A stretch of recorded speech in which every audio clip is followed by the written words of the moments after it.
मिश्राज IAS academy में आप सभी का स्वागत है।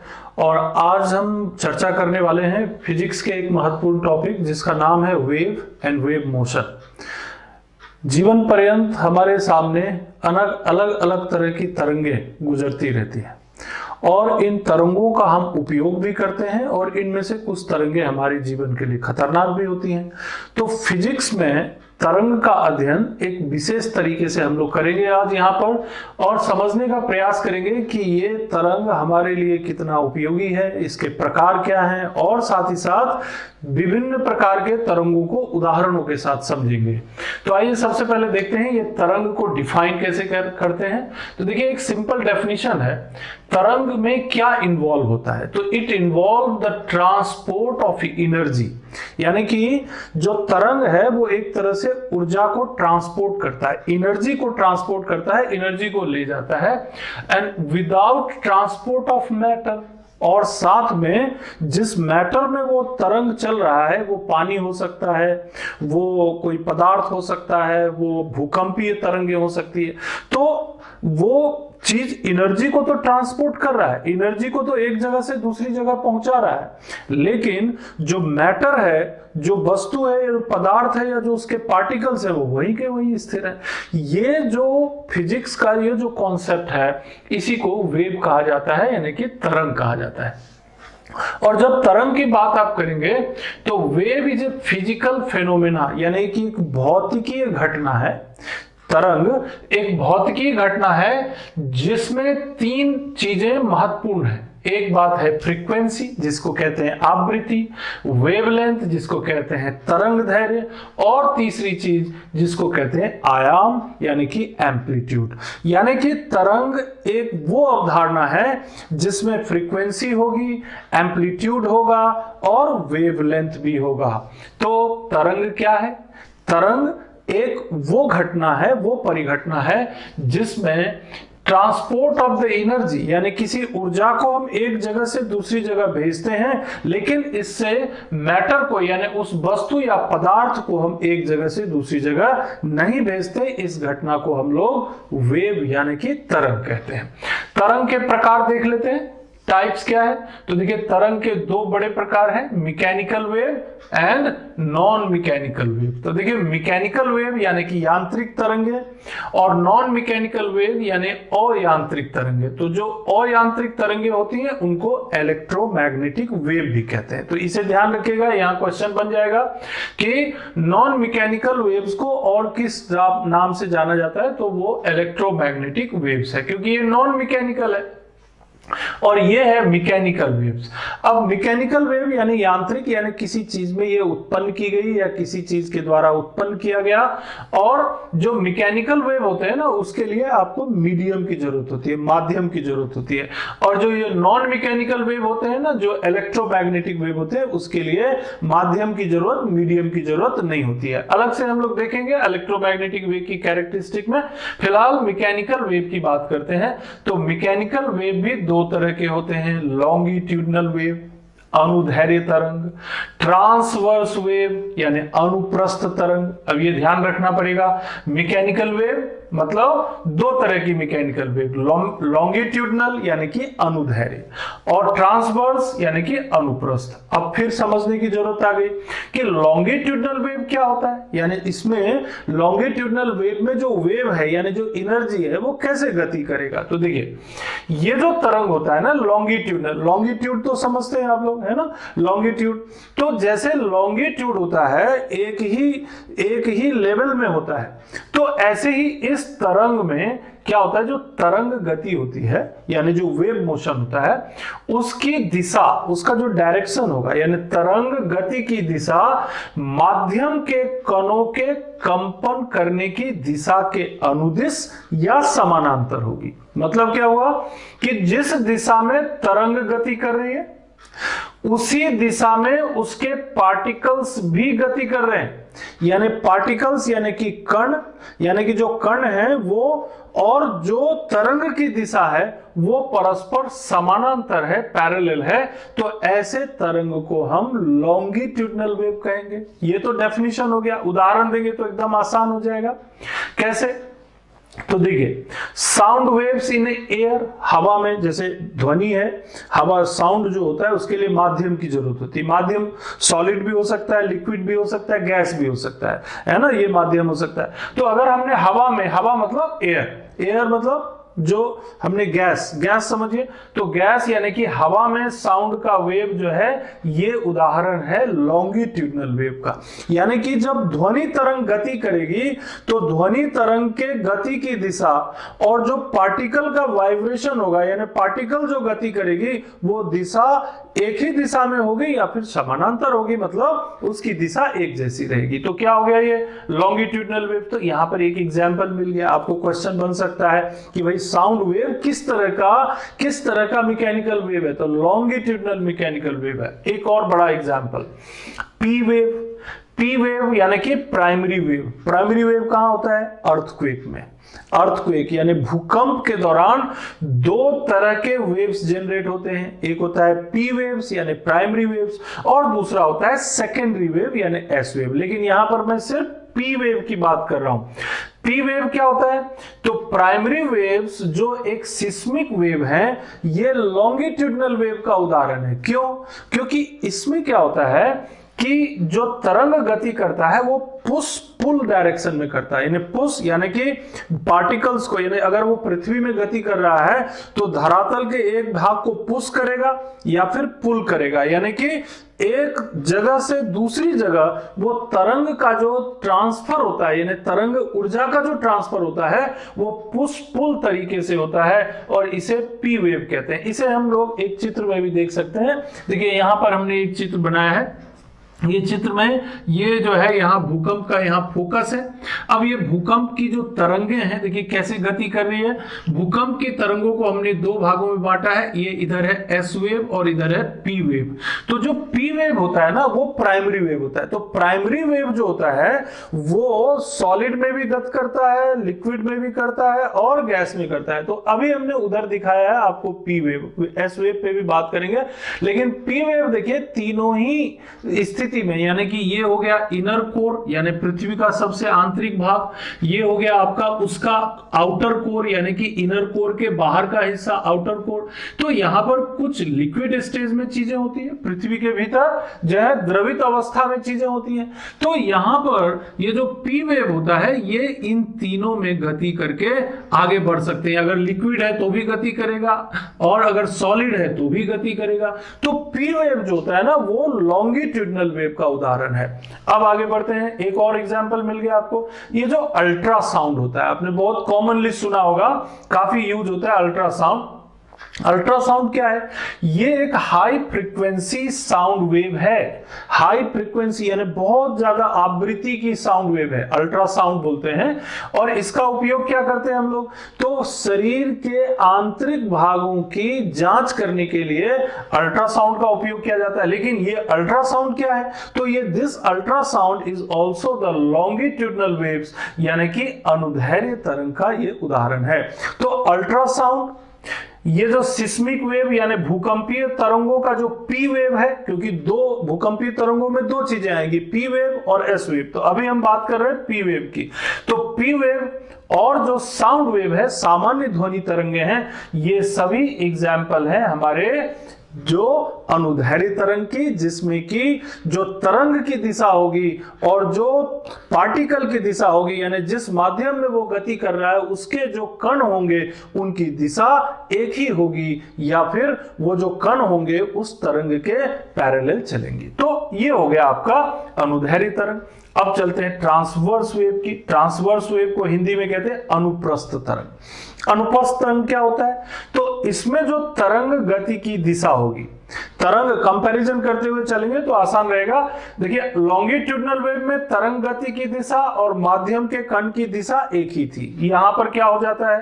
ट्रांसवर्स वेव में तरंग गति की दिशा यानी डायरेक्शन ऑफ द वेव, माध्यम के जो कण है, माध्यम के जो कण है यानी जो पार्टिकल्स हैं, उनके कंपन करने की दिशा के लंबवत हो जाती है। परपेंडिकुलर हो जाती है। यानी कि जिस माध्यम में भी ये अनुदैर्ध्य यानी ये अनुप्रस्थ तरंग गति करेंगे यानी ट्रांसवर्स वेव गति करेंगे, तो वो जो तरंग गति की दिशा होगी, डायरेक्शन ऑफ द ट्रांसवर्स होगा, उसकी गति की दिशा परपेंडिकुलर होगी, लंबवत होगी। किसके लंबवत होगी? तो जिस दिशा में उस माध्यम के पार्टिकल गति कर रहे हैं, जिस दिशा में उस माध्यम के पार्टिकल गति कर रहे हैं, उसके परपेंडिकुलर ये जो अनुप्रस्थ तरंग जो है वो गति करेगा। अब इसको एग्जांपल से देख लेते हैं। अगर आपने पानी में एक पत्थर फेंका तो क्या होता है? तरंगे उठती हैं।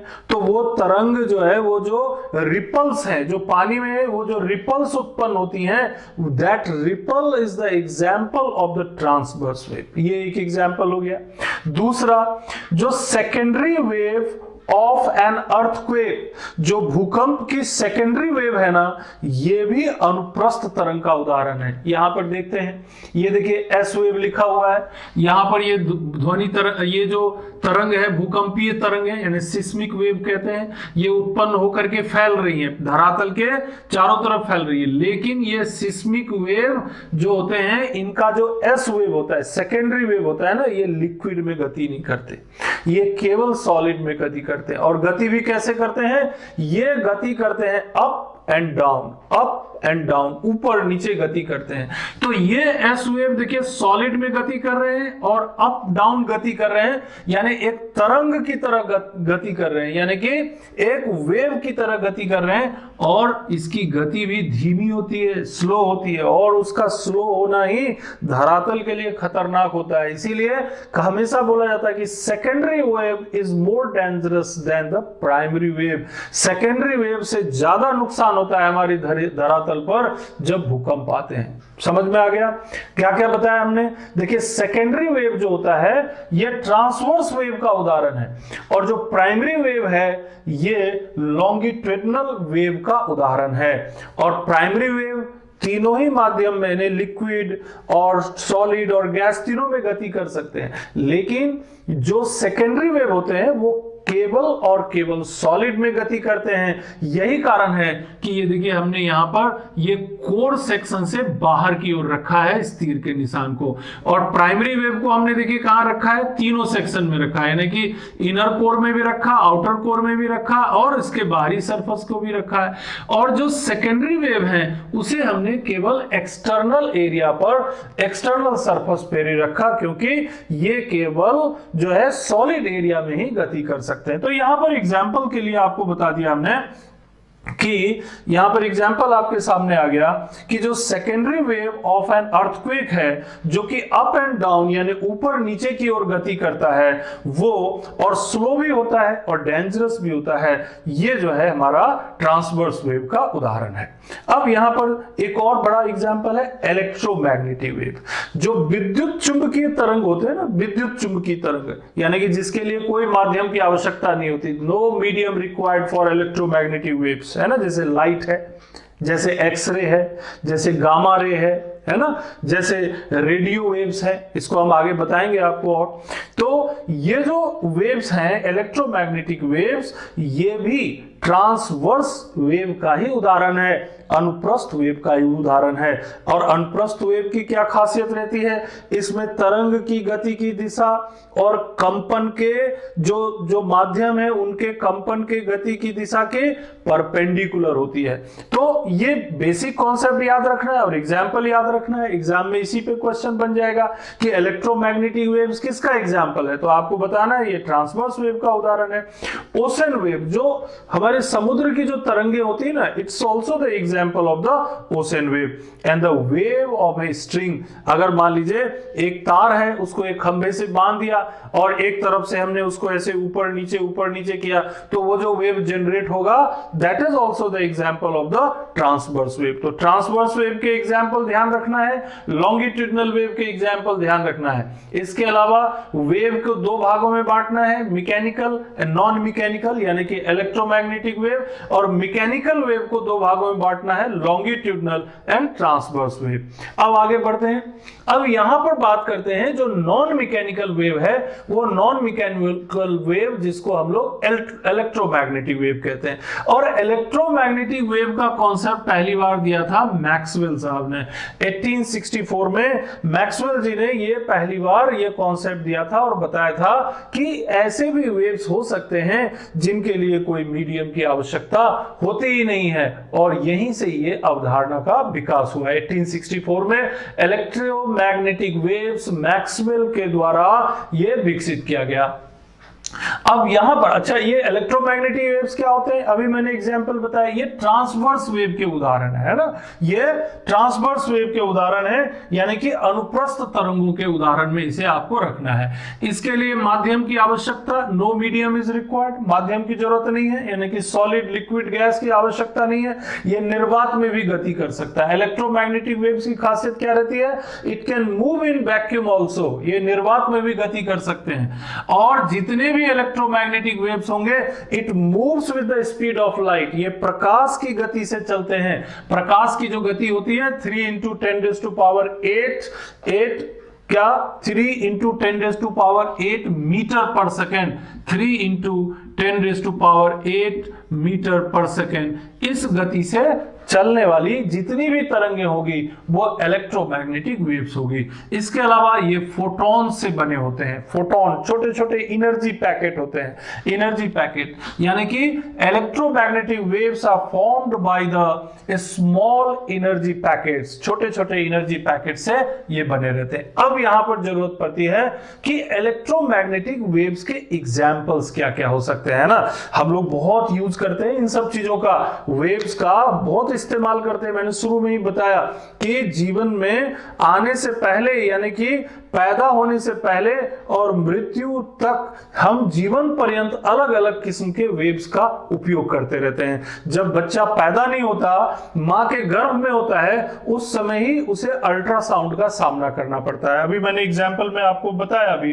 कि अल्ट्रासाउंड क्या है, it is the high frequency sound wave, और उसके माध्यम से बच्चे की स्थिति मां के गर्भ में क्या है, कैसी है, कैसा है, ये सब जानने का मौका मिल जाता है। तो हम लोग हर जगह इस्तेमाल करते हैं। और आइए देखते हैं इलेक्ट्रोमैग्नेटिक वेव्स को कैसे यूज करते हैं हम लोग। तो सबसे पहले गामा रे जो होता है ना, it is the example of electromagnetic wave. खोजा किसने, विलार्ड ने खोजा, विलार्ड महोदय ने खोजा। अब यहां पर दो चीज की जरूरत पड़ेगी आपको, इसका वेवलेंथ क्या है और इसकी फ्रीक्वेंसी क्या है ना। इसकी वेवलेंथ क्या है और इसकी फ्रीक्वेंसी क्या है, इन दो चीजों की आपको जरूरत पड़ेगी। तो पहली चीज ये है कि इसका जो वेवलेंथ है, यानी जो गामा रे का जो वेवलेंथ है, ये है 10⁻⁻14 मीटर टू 10⁻⁻10 मीटर, है ना। 10⁻⁻14 मीटर टू 10⁻⁻10 मीटर, ये इसका वेवलेंथ है। किसका वेवलेंथ है ये, this is the wavelength of the gamma ray, है ना, गामा किरणों का ये वेवलेंथ। अच्छा, जिसका वेवलेंथ, जितना वेवलेंथ यहां पर क्या है, जितना कम होगा उसकी फ्रीक्वेंसी उतनी ज्यादा होगी। वेवलेंथ कम और फ्रीक्वेंसी ज्यादा होगी, ये दोनों एक दूसरे के जो है इनवर्सली प्रोपोर्शनल है ना, एक दूसरे के इनवर्सली प्रोपोर्शनल। इसीलिए एक फॉर्मूला लिखा हुआ, वेव मोशन का फॉर्मूला है ये, this is the formula of wave motion, that is v is equal to, यानी तरंग की गति, that is equal to frequency of the wave, यानी कि तरंग की जो आवृत्ति होगी, into lambda, this is called lambda, यानी कि वेवलेंथ ऑफ द वेव, यानी फ्रीक्वेंसी और वेवलेंथ के गुणनफल के बराबर, मल्टीप्लिकेशन के बराबर उसका वेव मोशन होता है। तो देखिए, अगर आप इसको दूसरे तरीके से लिखें कि फ्रीक्वेंसी क्या होगी, तो फ्रीक्वेंसी इज इक्वल टू हो जाएगा v बाई लैम्डा। अब आप समझ में आ गया होगा आपको कि अगर आप लैम्डा को बढ़ाएंगे, अगर लैम्डा को बढ़ाएंगे या लैम्डा को घटाएंगे, अगर लैम्डा कम होगा, लेमडा कम होगा तो फ्रीक्वेंसी ज्यादा हो जाएगी, लेमडा ज्यादा होगा तो फ्रीक्वेंसी कम हो जाएगी, क्योंकि v तो नॉर्मली स्पीड तो देखिए इलेक्ट्रोमैग्नेटिक वेव्स का एक समान ही बताया मैंने, क्या बताया, प्रकाश के चाल के बराबर, which is the equal to the speed of the light. तो f is equal to v upon lambda. तो ये फॉर्मूले से आप ये समझ गए होंगे कि भाई गामा रे की फ्रीक्वेंसी जो है, वेवलेंथ जो है, ये कम है और फ्रीक्वेंसी जो है देखिए बहुत ज्यादा है। और बिल्कुल आप एक चीज ध्यान में रखिए, जितनी ज्यादा फ्रीक्वेंसी, जितनी ज्यादा आवृत्ति, उतनी ज्यादा ऊर्जा, यानी ऊर्जा से भरा होगा वो, बहुत ज्यादा एनर्जी होगी इस वेव में, गामा रे में बहुत ज्यादा एनर्जी होगी। तो काम क्या करेगा ये काम, ये बहुत डेंजरस होता है। ये सामान्य सेल, जो मनुष्य के शरीर का सामान्य सेल होता है, अगर गामा रे पेंट्रेट किया जाए तो उसको नष्ट कर सकता है। जो कठोर धातुएं होती है उसमें छेद कर सकता है। ये गामा रे इतना पावरफुल होता है। अगर आपको कोई मेडिकल इक्विपमेंट है और उसको आपको बैक्टीरिया फ्री करना है, स्टरलाइजिंग करना है, तो आप गामा रे का इस्तेमाल कर सकते हैं। और आजकल तो जो कैंसरस सेल होते हैं ना शरीर में, उन कैंसरस सेल को मारने के लिए, उनको किल करने के लिए गामा रे का उपयोग किया जाता है। तो दो बेसिक चीजें ध्यान रखना है, वेवलेंथ, फ्रीक्वेंसी, और साथ में आपको ध्यान रखना है कि यूज क्या है, ये एग्जाम में काम आता है। एक्सरे, एक्सरे भी बहुत यूजफुल होता है। रोंटगेन ने इसका आविष्कार किया। इसकी जो वेवलेंथ होती है ये गामा रे से कम होती है। कितनी, क्या रेंज होती है, तो 10⁻⁻10 to 10⁻⁻8 मीटर होगी, है ना, 10 के घात -10 से लेकर 10 के घात -8 मीटर तक होगी। और जैसे देखिए ये जो है ये थोड़ा बढ़ गया वेवलेंथ। अब अगर वेवलेंथ थोड़ा बढ़ गया, अगर वेवलेंथ थोड़ा बढ़ गया तो इसकी जो फ्रीक्वेंसी है ये थोड़ी सी क्या हो जाएगी, कम हो जाएगी। अभी फॉर्मूला बताया आपको फ्रीक्वेंसी और वेवलेंथ के बीच जो संबंध है, तो आप समझ ही गए होंगे। अभी हम एक बार फिर से एक्सरे के बारे में आपको बता दें। एक्सरे का आविष्कार रोंटगेन ने किया था। इसका वेवलेंथ जो है, ये गामा रे का जो वेवलेंथ है इसकी तुलना में वेवलेंथ थोड़ी ज्यादा है। और वेवलेंथ ज्यादा है तो स्वाभाविक है इसकी जो फ्रीक्वेंसी होगी ये इसकी तुलना में थोड़ी कम हो जाएगी, है ना, फ्रीक्वेंसी कम हो जाएगी। तो ये चीज आपको ध्यान रखना पड़ेगा कि जैसे जैसे हम नीचे आते जाएंगे वेवलेंथ बढ़ता जाएगा, है ना, वेवलेंथ बढ़ता जाएगा। और जब दूसरी तरफ फ्रीक्वेंसी की तरफ जाएंगे तो फ्रीक्वेंसी कम होती जाएगी। ठीक है, तो सबसे नीचे अभी भी एक एक करके चलते हैं। एक्सरे आपको समझ में आ गया। अल्ट्रावायलेट रेज, अल्ट्रावायलेट रेज की खोज की थी रिटर ने, है ना, रिटर ने इसकी खोज की थी। और इसकी जो वेवलेंथ है 10⁻⁻8 to 10⁻⁻7 मीटर रेंज की है। 10⁻⁸ मीटर टू 10⁻⁻7 मीटर रेंज की है। अब इसको आप थोड़ा कंपैरिजन कर लीजिए कि भाई ये जो वेवलेंथ था गामा का, ये सबसे कम था, उससे थोड़ा ज्यादा एक्सरे का हो गया वेवलेंथ, और उससे थोड़ा ज्यादा वेवलेंथ है अल्ट्रावायलेट रेज का। और अल्ट्रावायलेट रेज का जो वेवलेंथ है उसके हिसाब से इसकी फ्रीक्वेंसी है 10⁻16 to 10⁻14 हर्ट्ज। यूज क्या होता है, तो देखिए अल्ट्रावायलेट रेज का काफी यूज करते हैं हम लोग। अगर जैसे पानी है, पानी में गंदगी है, बैक्टीरिया है, तो आप बैक्टीरिया को जो है मारने के लिए इसका उपयोग कर सकते हैं। इसके अलावा क्या होता है, मेडिकल साइंस में इसका उपयोग होता है। ये क्यों, हीट क्रिएट करता है। अल्ट्रावायलेट रेज क्या होता है, हीट क्रिएट करता है। तो जैसे हड्डी वगैरह में चोट लगी रहती है या मांसपेशियों में चोट लगी रहती है, तो उसकी सिकाई के लिए भी इसका उपयोग कर सकते हैं। फिर आते हैं चौथे नंबर पर विजिबल रेडिएशन। विजिबल रेडिएशन जो प्रकाश है, लाइट है, जिसका उपयोग हम घरों में करते हैं, ट्यूब लाइट का उपयोग करते हैं या अन्य प्रकाश स्रोतों का उपयोग करते हैं, विजिबल रेडिएशन। तो इसके बारे में न्यूटन ने बताया था। और इसका वेवलेंथ जो है, देखिए इसका वेवलेंथ कंपैरेटिवली थोड़ा अल्ट्रावायलेट रेज से भी थोड़ी सी ज्यादा है। और इसका रेंज रहेगा 3.9 into 10⁻⁻7 to 7.8 to 10⁻⁻7 मीटर के बराबर। फ्रीक्वेंसी कंपैरेटिवली क्या हो जाएगी, जब वेवलेंथ थोड़ा बढ़ गया तो फ्रीक्वेंसी थोड़ी कम हो जाएगी। तो फ्रीक्वेंसी इसकी कम हो गई, है ना, 10⁻14 to 10⁻12 हर्ट्ज हो गई। तो इसकी फ्रीक्वेंसी कम। अब वस्तुओं को देखने के लिए विजुअल रेडिएशन का उपयोग करते हैं, तो कोई ऐसी नई चीज नहीं है। इंफ्रारेड रेडिएशन, है ना, अवरक्त किरणें बोलते हैं, अवरक्त किरणें, इंफ्रारेड। हर्शल ने खोज की, खोजकर्ता का नाम है हर्शल। इसका वेवलेंथ क्या है, इससे भी थोड़ा सा ज्यादा है ना, इनका भी वेवलेंथ थोड़ा ज्यादा 10⁻⁻7 टू 10⁻⁻³ मीटर। और इसकी फ्रीक्वेंसी क्या हो जाएगी, अब जब वेवलेंथ थोड़ा बढ़ गया तो फ्रीक्वेंसी और थोड़ी कम हो गई, तो 10⁻12 टू 10⁻10 हर्ट्ज हो गई। इसका क्या काम है, तो इसका काम है इंफ्रारेड रेडिएशन का। अगर कभी कोहरा हो जाए, बहुत ज्यादा फॉग हो चारों तरफ, तो और गाड़ी चलाने में दिक्कत हो रही हो, या अगर आपको फोटोग्राफी करनी हो, तो ऐसे समय में ये इंफ्रारेड रेडिएशन काम आता है। तो कोहरे में अगर फोटोग्राफी करना हो तो उस समय इंफ्रारेड रेडिएशन की उपयोग होता है। और अगर यहां पर भी यही चीज है, मेडिकल साइंस में इसका उपयोग रोगी की सिकाई के लिए भी करते हैं ना, थोड़ा टेम्परेचर क्रिएट करता है ये, तो उससे रोगी की सिकाई के लिए भी इसका उपयोग इंफ्रारेड रेडिएशन का किया जा सकता है। अब दो और बचते हैं, शॉर्ट रेडियो वेव्स और लॉन्ग रेडियो वेव्स। तो शॉर्ट रेडियो वेव्स और लॉन्ग रेडियो वेव्स जो हमारे जो साउंड, ये जो रेडियो वगैरह हम लोग बजाते हैं शॉर्ट वेव्स पर, मीडियम वेव्स पर, या अन्य तरीकों से, तो उसके लिए यहां पर ये काम आता है। तो शॉर्ट रेडियो वेव्स, इसकी खोज हर्ट्ज ने की थी। शॉर्ट रेडियो वेव्स की खोज हर्ट्ज नाम के वैज्ञानिक ने की थी। और इसका वेवलेंथ देखिए और थोड़ा ज्यादा हो जाता है, 10⁻³ से 1 मीटर की रेंज का होगा। फ्रीक्वेंसी जो है, जैसे ये बढ़ गया तो फ्रीक्वेंसी थोड़ी कम हो जाएगी, फ्रीक्वेंसी कम होगी तो एनर्जी कम हो जाएगी, है ना। फ्रीक्वेंसी के साथ साथ मैंने शुरू में ही बताया था, जितनी ज्यादा फ्रीक्वेंसी उतनी ज्यादा एनर्जी।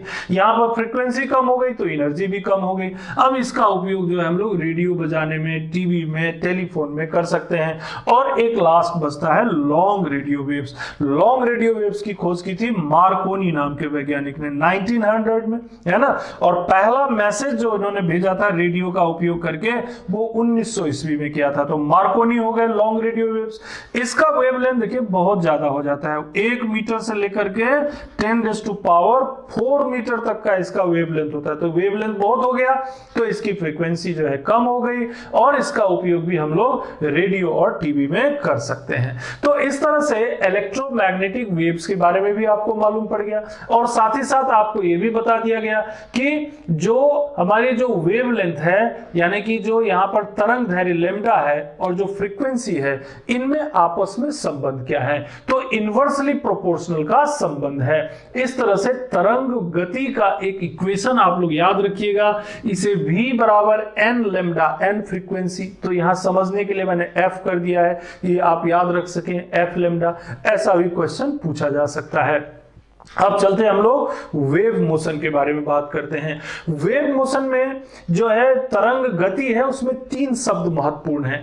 एक है फेज, दूसरा है एम्पलीट्यूड, और तीसरा है वेवलेंथ। इन तीनों वर्ड को समझना जरूरी है, क्योंकि अगर तरंग गति आप समझ रहे हैं तो ये तीनों चीज समझिए। अब जैसे मान लीजिए, देखिए फेज का मतलब क्या होता है। फेज का मतलब होता है कि कोई भी पार्टिकल अगर गति कर रहा है, मतलब कोई तरंग है, चाहे वो सर्कुलर वेव हो या लीनियर वेव हो, तो उस पार्टिकल की स्थिति क्या है, कहां पर वो लोकेट करता है, ये कैसे पता चलेगा, तो ये पता चलता है हमको फेज से। तो मैंने यहां पर एक छोटा सा चित्र बनाया है, ये देखिए ये एक वेव है। अब इसमें मान लीजिए ये पार्टिकल अभी यहां है, फिर यहां गया, फिर यहां गया, फिर यहां गया, फिर यहां गया। अब इसमें पूछेगा भाई फेज क्या है, तो देखिए अब इस पार्टिकल का फेज और इस पार्टिकल का फेज, ये दोनों क्या है, दोनों दिखने में तो एक जैसे ही दिख रहा है, यहां पर भी दिख रहा है और यहां भी दिख रहा है बराबर, लेकिन दोनों के फेज में अंतर होगा। क्या अंतर होगा, ये अपवर्ड है, इन्हें ऊपर की दिशा में जा रहा है, और ये नीचे की दिशा में जा रहा है। अब यहां पर और आगे बढ़िए, देखिए यहां पर एक चीज हमने बनाया, एक मान लीजिए यही पार्टिकल यहां आ गया। अब दोनों का फेज क्या है, इसका फेज और इसका फेज क्या होगा, तो यहां पर ये भी अपवर्ड है, ये भी ऊपर गया ये पार्टिकल, और ये भी अपवर्ड है, तो दोनों का फेज क्या हो जाएगा, एक समान हो जाएगा। तो यहां पर फेज को समझने के लिए आपको बताया, किसी क्षण पर कण की स्थिति और गति की दिशा, दो चीज पता चलता है। अगर आप फेज नहीं समझेंगे तो तरंग गति को भी नहीं समझ पाएंगे। तो तरंग गति को समझने के लिए फेज को समझना जरूरी है। जैसे देखिए इस पॉइंट P के रेस्पेक्ट आपको एक एग्जांपल बताते हैं। मान लीजिए इस P पे के रेस्पेक्ट मान लीजिए ये एक पार्टिकल है, गति कर रहा है। अब ये Q पे है, Q से गति करके QN पे आया, तो इस P के रेस्पेक्ट इसकी जो फेज होगी ये कितनी होगी? मान लीजिए ये 90 डिग्री है, तो लगभग 30 डिग्री है ना, एंगल में नापा जाता है फेज को, ये 30 डिग्री हो गया। अब देखिए जैसे ये पार्टिकल यहां पर है उसी वैसे ही यहां पर भी है, लेकिन दोनों के फेज में अंतर होगा। यहां पर ये 30 डिग्री है, यहां पर ये 90 डिग्री है, और यहां पर देखिए ये करीब 45 डिग्री हो गया। तो 90 और 45 यानी कि लगभग 135 डिग्री हो जाएगा। यानी यहां पर Q1 का जो फेज है, Q1 पार्टिकल का जो फेज है वो है 30 डिग्री, और यहां पर जो है उसका फेज एंगल जो है वो बन गया 135 डिग्री। तो फेज एंगल से किसी भी तरंग गति में फेज एंगल या फेज से आपको उस कण की स्थिति, मतलब वो कहां पर स्थित है और साथ ही साथ उसकी दिशा क्या है, डायरेक्शन क्या है, मालूम पड़ जाता है। तो ये हो गया फेज। दूसरा होता है एम्पलीट्यूड। अब एम्पलीट्यूड क्या होगा? तरंग की गति जब होगी तो तरंग की गति भाई दो तरह से हो सकती है, या तो इस तरह से क्रेस्ट और ट्रफ। क्रेस्ट मतलब होता है श्रृंग ऊपर, और ट्रफ होता है नीचे, है ना। दो तरह से गति हो सकती है। या फिर दूसरी गति ये होती है कि जो तरंग एक पार्टिकल दूसरे पार्टिकल को धक्का लगा रहा है, फिर दूसरा तीसरे को धक्का लगा रहा है। ये देखिए एक बार क्या हो रहा है, ये इसको बोलते हैं कंप्रेशन, यानी नजदीक नजदीक आ गए, और फिर ये हो गए दूर दूर, फिर ये आ गए नजदीक नजदीक, फिर आ गए दूर दूर। तो एक होता है कंप्रेशन और फिर रेयरफेक्शन। रेयरफेक्शन मतलब विरलन, और कंप्रेशन मतलब संपीडन, है ना, दो पास पास आना। तो जब तरंग गति करता है तो एम्पलीट्यूड का मतलब ये हो जाता है कि साम्य स्थिति से अधिकतम दूरी कितनी तय कर रहा है। साम्य स्थिति मतलब क्या हो गया? जैसे यहां पर मान लीजिए मैंने P लिख दिया, तो इस P से, और यहां लिख दिया मैंने Q, तो P से Q तक के बीच की दूरी क्या हो गया? A।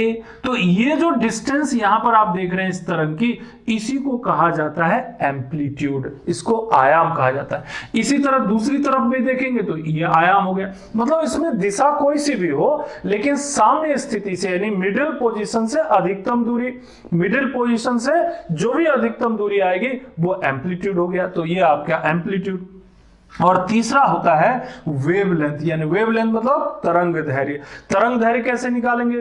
तो तरंग दैर्घ्य में दो चीजें होनी चाहिए आपको। यहां पर एक, जैसे ये तरंग है तो इसका ये हो गया crest, this is the crest. Crest मतलब श्रृंग यानी ऊपर का हिस्सा, और ये होता है, ये इसको बोलते हैं श्रृंग यानी कि ट्रफ। ट्रफ मतलब गर्त भी कह सकते हैं, ट्रफ। तो नजदीक के दो श्रृंग की दूरी निकाल लीजिए, यानी दो क्रेस्ट की दूरी निकाल लीजिए, या दो ट्रफ की यानी कि गर्त की दूरी निकाल लीजिए। उन दोनों के बीच की जो दूरी होगी वो वेवलेंथ होगा। जैसे यहां पर मैंने लिख दिया A और यहां लिख दिया B। अब ये दोनों पॉइंट क्या है? दोनों ही क्रेस्ट हैं, लेकिन इस तरंग में ये निकटवर्ती क्रेस्ट की जो दूरी हो गई वो हो गया इसका वेवलेंथ, या निकटवर्ती ट्रफ की जो दूरी हो गई वो हो गया इसका वेवलेंथ। तो इस तरह से तरंग गति जब करता है तो उसमें वेवलेंथ भी होता है, उसमें एम्पलीट्यूड भी होता है, उसमें फेज भी होता है। लेकिन कभी कभी जैसे अब हर एक चीज में गति का तरीका अलग अलग होगा, जरूरी नहीं कि ये क्रेस्ट और ट्रफ ही बने। कभी ऐसा भी बनता है कि कंप्रेशन और रेयरफेक्शन भी होता है। तो उस स्थिति में क्या होगा? दो कंप्रेशन वाले पॉइंट के बीच की दूरी और दो रेयरफेक्शन वाले पॉइंट के बीच की दूरी निकालेंगे तो वहां पर क्या हो जाएगा? आपको मिल जाएगा ये वेवलेंथ। इसीलिए मैंने यहां पर क्लियर करके बताया आपको कि अगर ट्रांसवर्स वेव है, अगर ट्रांसवर्स वेव है यानी कि अनुप्रस्थ तरंग है, तो आपको क्रेस्ट और ट्रफ मिलेगा। आपको क्रेस्ट और ट्रफ मिलेगा किसमें? ट्रांसवर्स वेव में, अनुप्रस्थ तरंग में। क्यों मिलेगा? क्योंकि भाई उसमें शुरू में ही बताया आपको कि उसमें पार्टिकल का मोशन और जो तरंग गति होती है ना, दोनों एक दूसरे के लंबवत होते हैं। जो पार्टिकल गति करेगा और जो तरंग गति करेगा परपेंडिकुलर होगा, तभी तो उसमें ये आपको क्रेस्ट और ट्रफ बनेगा। लेकिन दूसरा क्या है? दूसरा है अनुदैर्घ्य। अनुदैर्घ्य में क्या होता है, लॉन्गिट्यूडनल में तरंग की दिशा और जो पार्टिकल के कण की दिशा होती है वो पैरेलल होती है, यानी एक ही दिशा में होती है, तो उसमें आपको मिलेगा कंप्रेशन या रेयरफैक्शन। तो दो कंप्रेशन के बीच की दूरी या दो रेयरफैक्शन के बीच की दूरी निकाल लीजिए तो वेवलेंथ मिल जाएगा, या दो क्रेस्ट के बीच की दूरी या दो ट्रफ के बीच की दूरी निकाल लीजिए तो भी आपको वेवलेंथ मिल जाएगा। तो यहां पर वेव मोशन के बारे में भी आपको जानकारी मिल गई। अब एक बार हम आपको फिर से समराइज कर देते हैं जिससे आप अच्छी तरह पूरे टॉपिक को समझ जाएंगे। फिर से वापस चलते हैं। हमने शुरू किया था कि वेव क्या होता है, तो ट्रांसफर ऑफ एनर्जी होता है, लेकिन एनर्जी का ट्रांसफर होता है लेकिन मैटर का कोई ट्रांसफर नहीं होता है। जब भी हम वेव को डिफाइन करेंगे तो तीन चीजें हमें ध्यान में रखना पड़ेगा, फ्रीक्वेंसी को, वेवलेंथ को और एम्पलीट्यूड को। नंबर 3, वेव को मैकेनिकल और नॉन मैकेनिकल यानी कि इलेक्ट्रोमैग्नेटिक वेव में डिवाइड कर देते हैं। मैकेनिकल वेव के दो हिस्से हो जाते हैं, लॉन्गिट्यूडनल और ट्रांसवर्स। ट्रांसवर्स मतलब अनुप्रस्थ और लॉन्गिट्यूडनल मतलब अनुदैर्घ्य। नॉन मैकेनिकल मतलब हो गया इलेक्ट्रोमैग्नेटिक। आपको लॉन्गिट्यूडनल को मैंने बेहतर ढंग से समझाने की कोशिश की थी कि जो लॉन्गिट्यूडनल होती है उसमें क्या होता है कि कण की दिशा और तरंग की दिशा एक ही होती है। इसका एग्जाम्पल जरूर ध्यान रखिए, जो अर्थक्वेक होता है, अर्थक्वेक में जब पी वेव्स होते हैं, पी वेव्स को मैंने आपको यहां चित्र में दिखा दिया था। पी वेव्स जो होते हैं वो तीनों मतलब सॉलिड, लिक्विड, गैस तीनों में मूव कर सकते हैं और ये इतने डेंजरस नहीं होते हैं। पी वेव्स के एग्जाम्पल में आप ले लीजिएगा, लॉन्गिट्यूडनल वेव्स के एग्जाम्पल में पी वेव्स को ले लीजिएगा, साथ ही अल्ट्रासाउंड और साउंड वेव्स ये सभी लॉन्गिट्यूडनल वेव्स में आएंगे।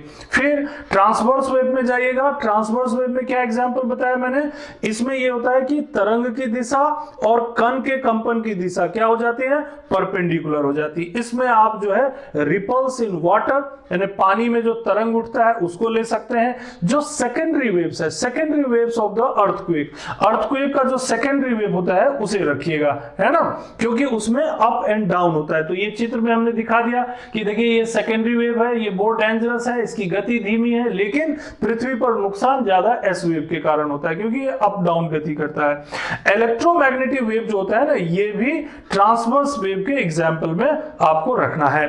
तो ये आपको महत्वपूर्ण एग्जाम्पल बता दिया। फिर ये जब दोनों आपने लॉन्गिट्यूडनल और ट्रांसवर्स समझ लिया तो फिर हमने आपको इलेक्ट्रोमैग्नेटिक वेव्स के बताया। तो 1864 में इसकी खोज की मैक्सवेल ने, और फिर जितने भी एग्जाम्पल आपको मिल सकते थे यहाँ पर, gamma wave, rays, X rays, ultraviolet, visible radiation, infrared radiation, short radio waves and long radio waves, इनकी वेवलेंथ और फ्रीक्वेंसी बीच संबंध और इनका उपयोग भी आपने देख लिया। फिर लास्ट में आपने ये देखा कि जो हमारा वेव मोशन है इसकी तीन चीजें होती हैं। तो फेज एक होता है जो किसी भी वेव के दौरान जो पार्टिकल की दिशा होगी और जो उसकी स्थिति होगी वो पता चल जाता है। एम्पलीट्यूड में जो वेव है उसका विस्तार, एक्सपेंशन पता चल जाता है, और वेवलेंथ में उसका जो डायरेक्शन है और डायरेक्शन के अलावा वेवलेंथ में जो क्रेस्ट और ट्रफ के बीच की दूरी और साथ ही साथ कंप्रेशन और रेयरफैक्शन के बीच की दूरी का आपको अंदाजा हो जाता है।